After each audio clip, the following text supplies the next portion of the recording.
The biggest inconsistency that could exist in a story is an immortal character dying.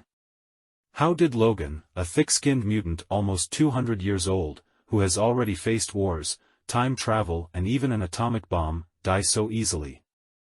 The character has one of Marvel's greatest healing factors, so in theory, he should be completely immortal.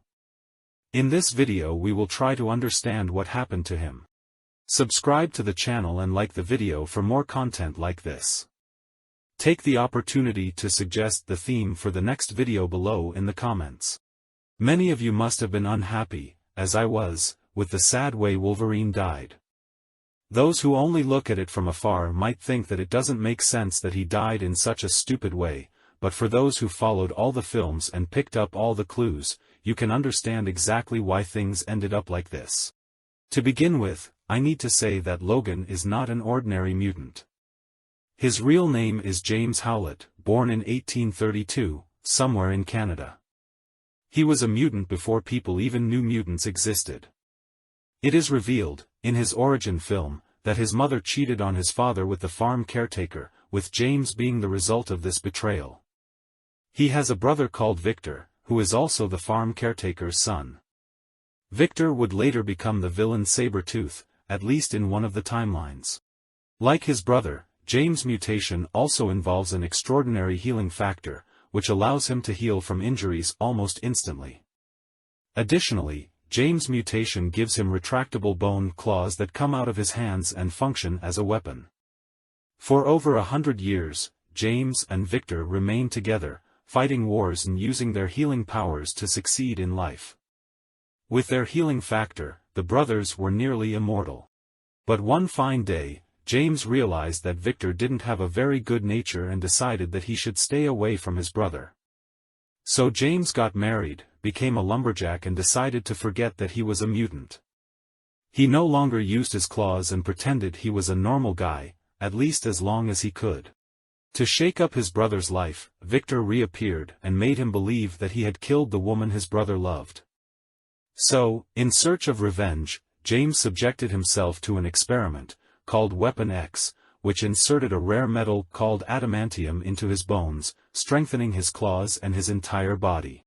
Coating his bones and claws with adamantium was the only way for James to beat his brother and get his revenge, because Victor was stronger than him. It was then that James forged the nameplate, with the names Wolverine and Logan. Logan was the middle name of his biological father, the drunken farm caretaker, who was called Thomas Logan. Thanks to his extraordinary healing factor, the experiment worked and James survived.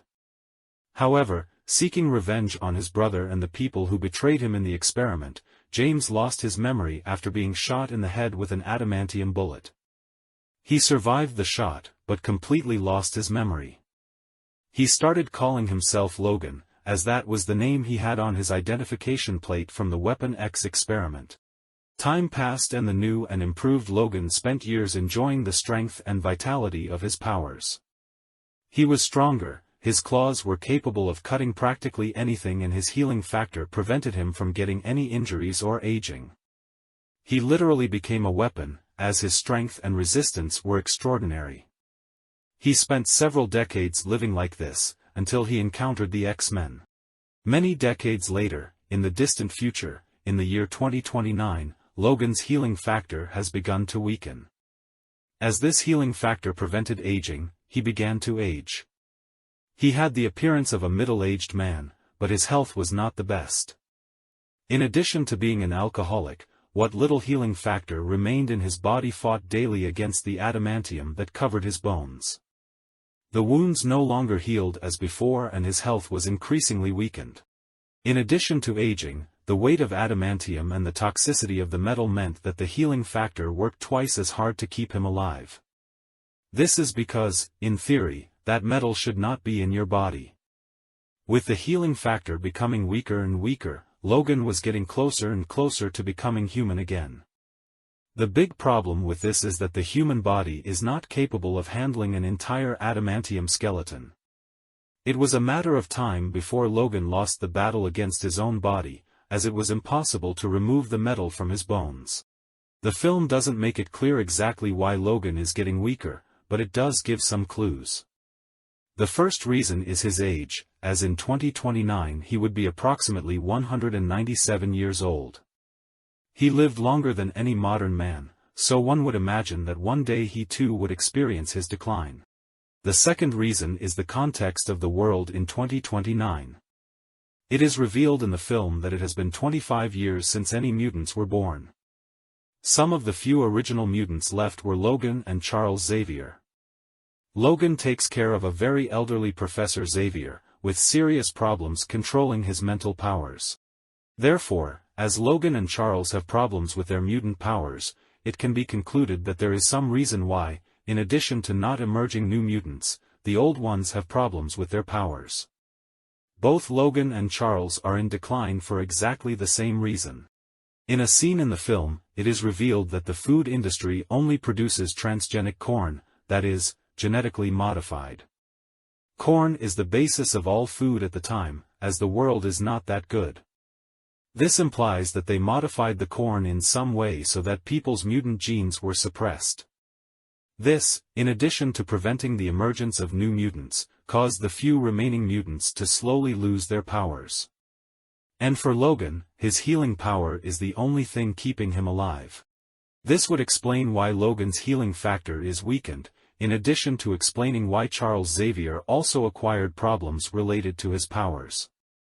Gene suppressors made mutants increasingly weaker and rarer, but they were not yet extinct. The same company that controlled corn production secretly produced mutants in the laboratory. These new mutants, in addition to being immune to modified corn, were created to work for them.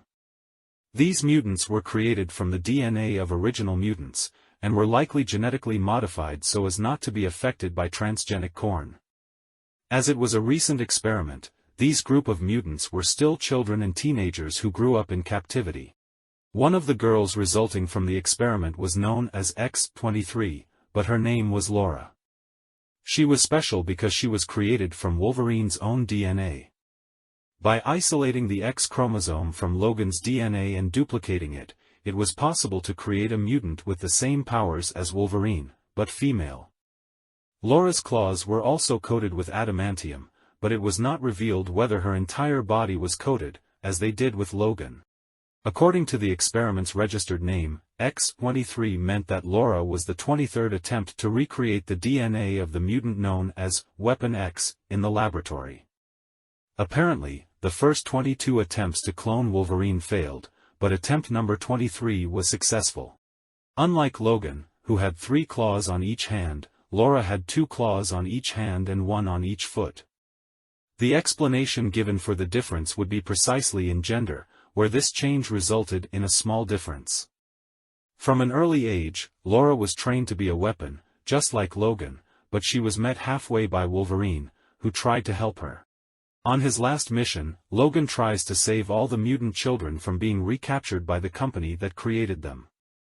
Even though he has no strength, he does everything he can to save the children, so that they can reach the Canadian border and be free to be who they are. On this journey, they are chased, attacked, and Wolverine has to fight. What they didn't count on was that the same laboratory had created yet another clone of Wolverine. Known only as X-24, this was a clone identical to Logan in his prime.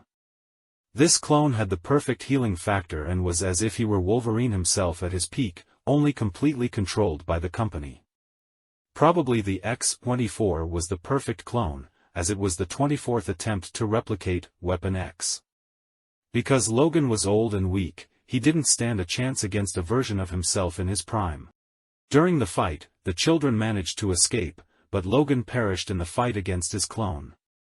X-24 impaled him on a tree, just before Laura fired an adamantium bullet at him, killing him. Even though they won the battle, Logan was too injured. He asks the children to run away as he knows he is not going anywhere. In a very emotional moment, he dies, holding Laura's hand, who is as if she were his daughter. The children bury Logan's body and head to Canada. From all this context, we can clearly understand why Logan couldn't survive. Firstly, old age made him begin to slowly decline. Secondly, the gene suppressants in the corn were slowly neutralizing his healing factor, to the point where Logan couldn't even keep his claws out without injuring himself. Thirdly, even if he had just lost his powers, his adamantium skeleton was still a problem as the metal had been poisoning him all these years. With the healing factor declining, eventually adamantium poisoning would put an end to Wolverine. And lastly, Logan had already been through a lot. In several situations he wished he wasn't alive, even thinking about ending his own life. This depressive feeling meant that he did not make as much effort as he should have to find a solution to his problem and survive. He just accepted the final fate. Maybe, if he had met Laura and her friends a little earlier, he would have done something and prevented his health problem from getting this far. He used his last strength to protect those children, as he saw in them the future that he didn't see in himself. The only thing that made Logan feel like continuing to fight, so far, was taking care of Charles Xavier.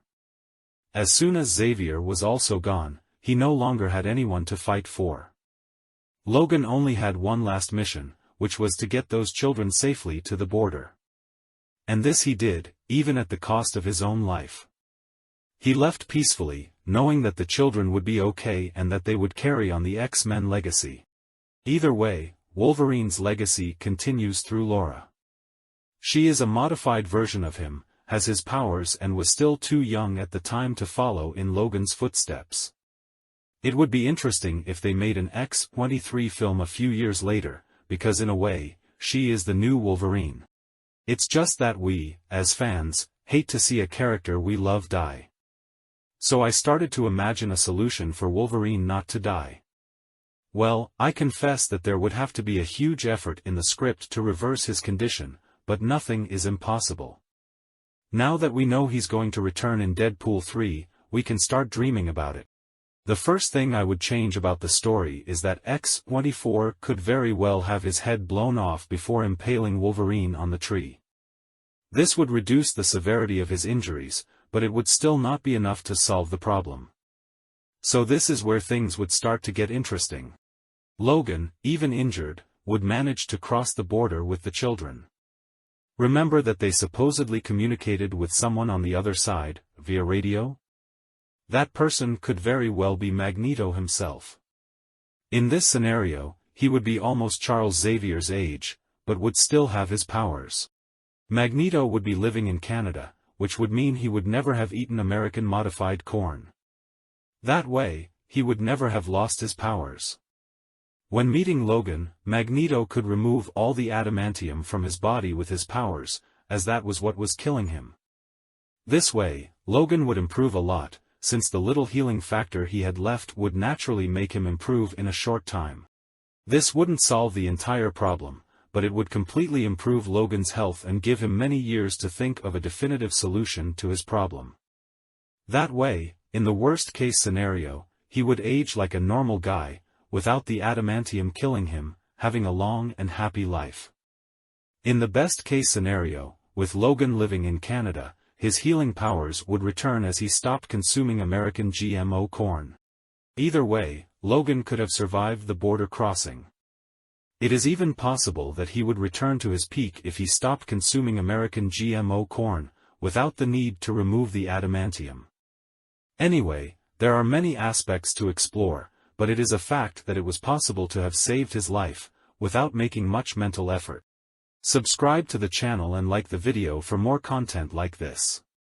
Take the opportunity to suggest the theme for the next video below in the comments. See you in the next video.